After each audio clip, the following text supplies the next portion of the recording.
భక్తుడు నీకు సాధ్యమంటూ లేనే లేదు. నీ రాజ్యం గొప్పది, నీ తరపున ఉన్నతం, నీలాంటి దేవుడు లేనే లేడు. నీ కృప చేత నన్ను హత్తుకొని నా చేయి పట్టి నన్ను నడిపించావు.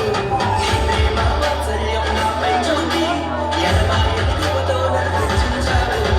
నా యేసయ్యా నా సర్వోన్నతుడా, నా యేసయ్యా స్తుతులకు పాత్రుడా, నా యేసయ్యా నా సర్వోన్నతుడా, నా యేసయ్యా స్తుతులకు పాత్రుడా.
సర్వశక్తిమంతుడు